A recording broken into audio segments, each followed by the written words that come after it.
Cerita ini saya dapat dari seorang sahabat yang enggan disebut namanya.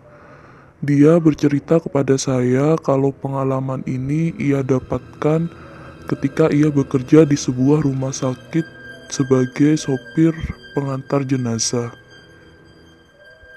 Daripada lama-lama langsung ke ceritanya aja ya. Panggil saja namanya Sugeng. Pada saat ia bekerja di rumah sakit menjadi sopir pengantar mayat, saat itu ia berusia 21 tahun. Sebelumnya ia tidak pernah tahu kalau misalkan dia akan ditempatkan sebagai seorang sopir pengantar mayat. Tapi karena pada saat itu keadaan ekonominya lagi memburuk, ia harus menerima pekerjaan sebagai sopir pengantar mayat tersebut. 1 minggu bekerja di rumah sakit, banyak kejadian yang Sugeng alami. Yang paling menakutkan adalah ketika ia baru saja mengantarkan mayat seorang pria ke dalam sebuah kamar mayat. Tiba-tiba ada yang melempar dirinya dengan sebuah batu kerikil. Namun, ketika Sugeng menoleh, tidak ada siapapun di kamar mayat tersebut. Hanya ada 2 mayat hasil otopsi dan 1 mayat yang baru ia antarkan. Setelah itu, ia pun bergegas dan lari dari kamar mayat tersebut sambil membaca istighfar. Tidak hanya Sugeng yang ditugaskan menjadi sopir mayat, ada lagi 2 petugas lainnya yang berbeda shift dengannya.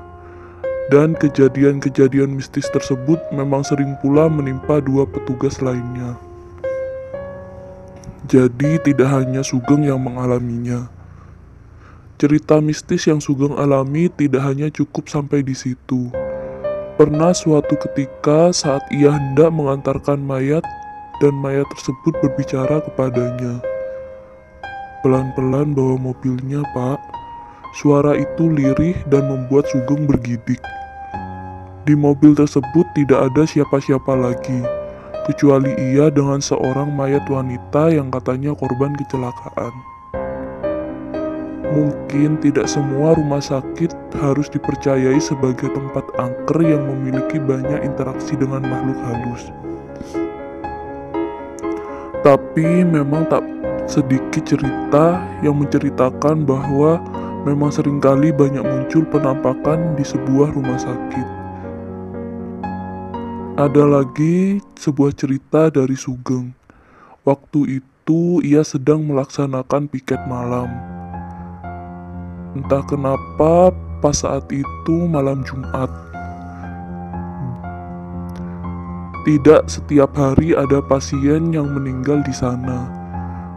Jadi pada malam itu tugasnya hanya sekedar bersih-bersih kamar mayat saja dan melucuti pakaian sang mayat tersebut.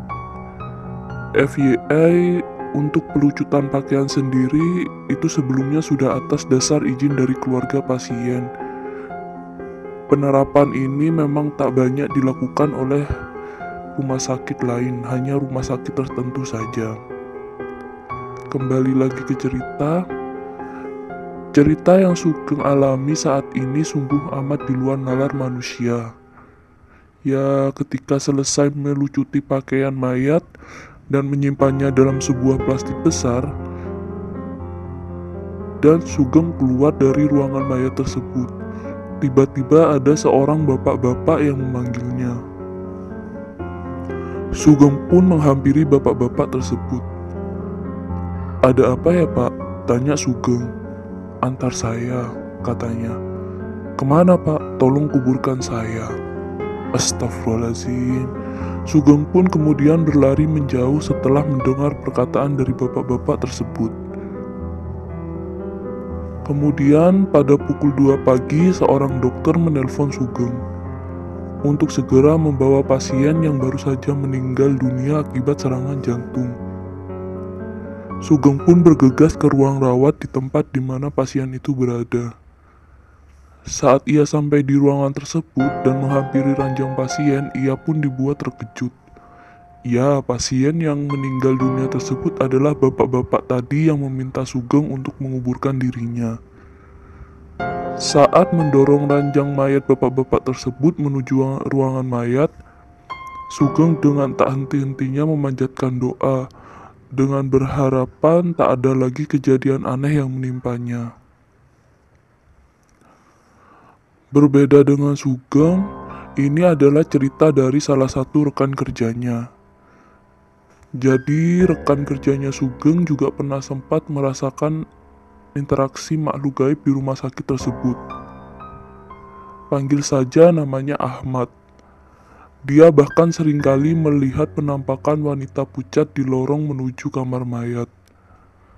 Wanita dengan baju serba putih dan rambut panjang tersebut nampaknya memang kerap sekali mengganggu, baik keluarga pasien ataupun para perawat dan pekerja di rumah sakit tersebut. Ini sedikit percakapan saya dengan Sugeng. "Sekarang Mas masih kerja di sana?" tanya saya. "Iya tetap Mas, bahkan sudah 6 tahun, jawab Sugeng. "Loh, kok bisa betah gitu Mas? Sudah tahu kan Mas banyak sekali yang gangguin.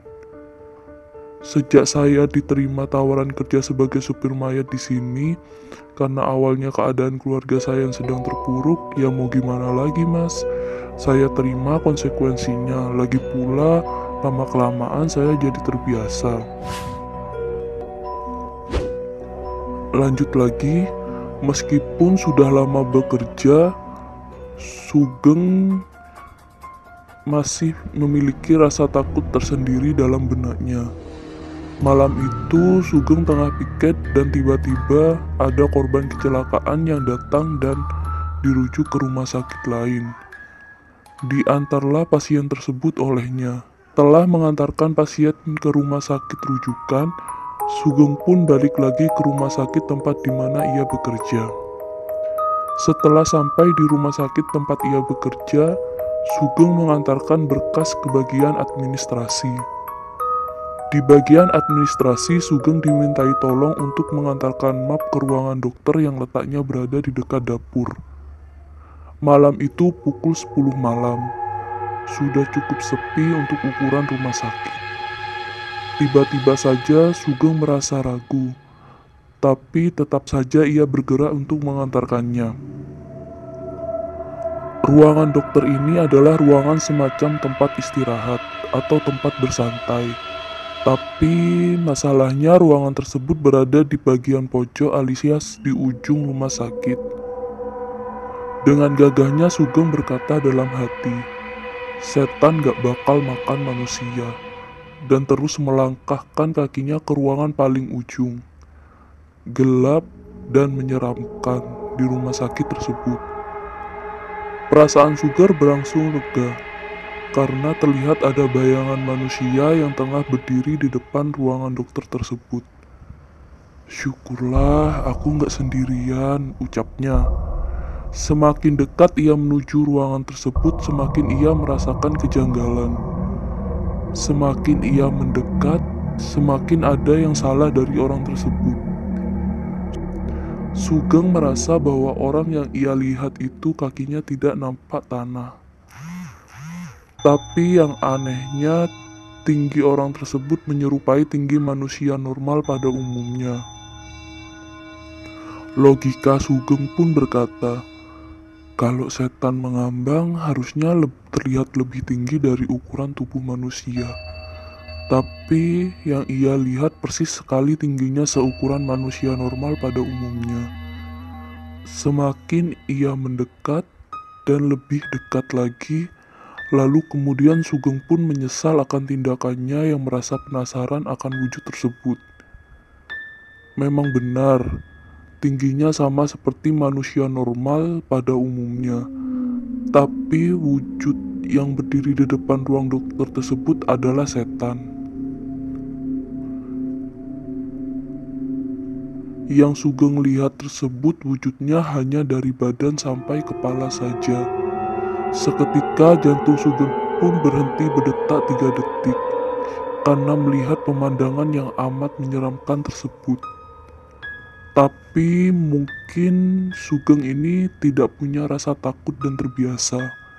Setan tersebut pun justru malah diajak ngobrol olehnya. "Pak, ada dokternya nggak di situ?" tanya Sugeng. Dan sialnya setan itu menjawab pertanyaan Sugeng. "Gak ada, Pak. Tadi lihat saya langsung lari keluar rumah sakit," kata setan tersebut. "Oh, ya sudah, Pak. Terima kasih ya. Kamu yang dibawa kemarin itu ya, yang kecelakaan?" "Iya, Pak. Masih betah aja di sini." Sugeng pun meninggalkan tempat tersebut sambil menggerutu dalam hati. Sial, sial banget. Udah gajinya kecil, lihatnya yang begituan melulu. Kok gak ada gitu ya yang ngasih togel, biar ada gunanya sedikit gitu loh. Hehe, gerutu Sugeng. Yaps, cerita dari Sugeng selesai sampai di sini. Tanpa ada maksud dari saya untuk menambahkan atau mengurangi isi dalam cerita tersebut. Semua tertulis seperti apa yang diceritakan oleh narasumber. Terima kasih untuk kalian yang sudah mendengarkan cerita horor di channel kami. Dukung dan support terus channel kami dengan cara klik tombol like, komen, dan subscribe-nya ya. Oh iya, untuk kalian yang mungkin punya cerita-cerita horor yang ingin di-share ke channel kami, langsung kirim ke email kami ya. Terima kasih. Assalamualaikum.